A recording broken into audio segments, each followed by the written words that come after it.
سر اس وقت ہمارا سب سے بڑا مسئلہ ہے کہ ہم امت مسلمہ کا یہ ہے کہ فرقوں میں بٹ گئے بکھر گئے ہیں، اس پر پلیز روشنی ڈالیں۔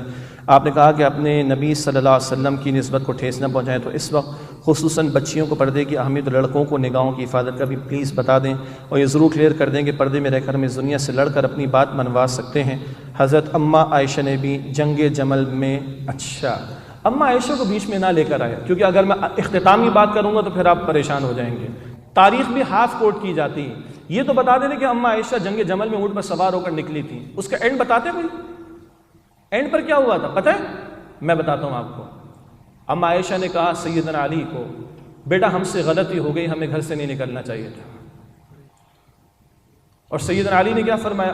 اماں مجھے معاف فرما دیجیے، مجھ سے بھی غلطی ہو گئی، مجھے بھی ایسا نہیں ہونا چاہیے تھا۔ کتنے لوگوں نے یہ دو جملے آج پہلی دفعہ سنے؟ ہاتھ کھڑا کریں پلیز، ہاتھ کھڑا رکھیں اور پیچھے دیکھیں۔ یہ جو ظلم ہمارے ساتھ ہو رہا ہے، ہم اختلافات پیدا کرنے کے لیے، تفرقہ پیدا کرنے کے لیے اور اپنی چاہتوں کے لیے تو دلیلیں نکال کر لے کر آتے ہیں اور آؤٹ آف ریفرنس کوٹ کرتے ہیں۔ اماں عائشہ کا جنگ جمل کا واقعہ تو پیش کرتے ہیں، اس کے علاوہ یہ کیوں نہیں بتاتے کہ صحابہ جیسی عظیم اور پاکیزہ ہستیاں اماں عائشہ سے پردے میں رہ کے سوال کرتے تھے، ہاں یا نہ؟ یہ کیوں نہیں بتاتے؟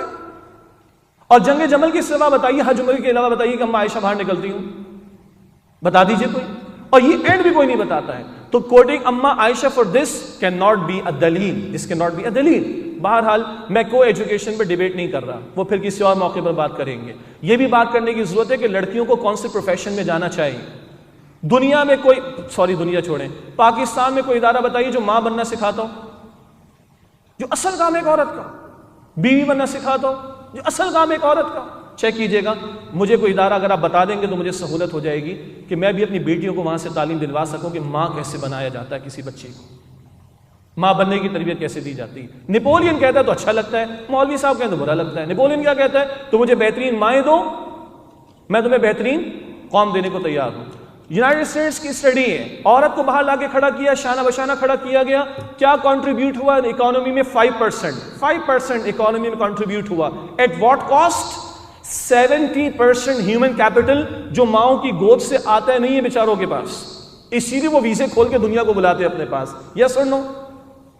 تو کہا it is foolish to have just 5% contribution at the cost of 70% human capital. بہرحال یہ کسی اور موقع پر، لیکن بہرحال پردے کا حکم تو ہے، نگاہوں کی حفاظت کا حکم تو ہے۔ اللہ مجھے بھی توفیق دے، میں بھی خطرے میں ہوں، کوئی خطرے سے پاک نہیں ہے۔ لڑکوں کے لیے کہا گیا بتائیں تو بالکل بتائیں گے۔ قرآن پڑھیے سورہ نور آیت نمبر 30، مردوں کو بھی نگاہوں کو نیچے رکھنے کا حکم۔ قرآن پڑھیے سورہ نور آیت نمبر 31، عورتوں کو بھی نگاہوں کو نیچے رکھنے کی تلقین۔ اس میں کچھ تفصیل اس کا موقع نہیں ہے، اور حدیث میں ہے کہ نظر، بری نظر، بد نگاہی، یہ شیطان کے زہر میں بجھے ہوئے تیروں میں سے ایک تیر ہے، اور یہاں سے آغاز ہوتا پھر معاملہ آخر تک جاتا ہے۔ حجاب کے احکامات قرآن میں ہیں، ہماری بہت سی بہنیں بیٹیاں ماشاءاللہ نقاب میں ہیں، یہ پراپر حجاب ہے۔ البتہ کسی بہن نے سر کو کور کیا ہوا ہے، میں اپریشیٹ کروں گا، چادر لی ہوئی میں اپریشیٹ کروں گا، اور دعا کروں گا اللہ اور اس کو آگے بڑھائے اور فاطمہ الزہرا کی بھی حیا کو سامنے رکھنے کی توفیق دے۔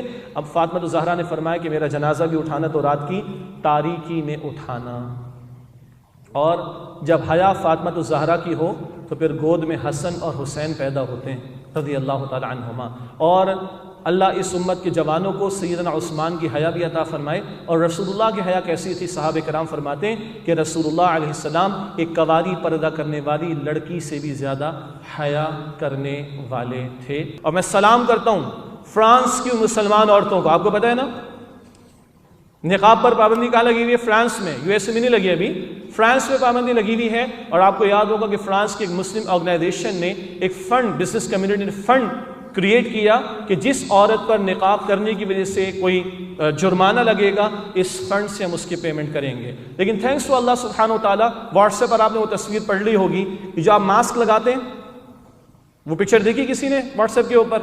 ایک خاتون نے نقاب جو ہے نا پورا سر کور کیا ہوا ہے، اور اس نے وہ جو آپ کیا میڈیکل ماسک کہتے ہیں جس کو آپ لوگ، وہ پہنا ہوا ہے، اس نے منہ چھپا لیا۔ نیچے کسی نے بڑا پیارا کامنٹ لکھا، where there is a will there is a way.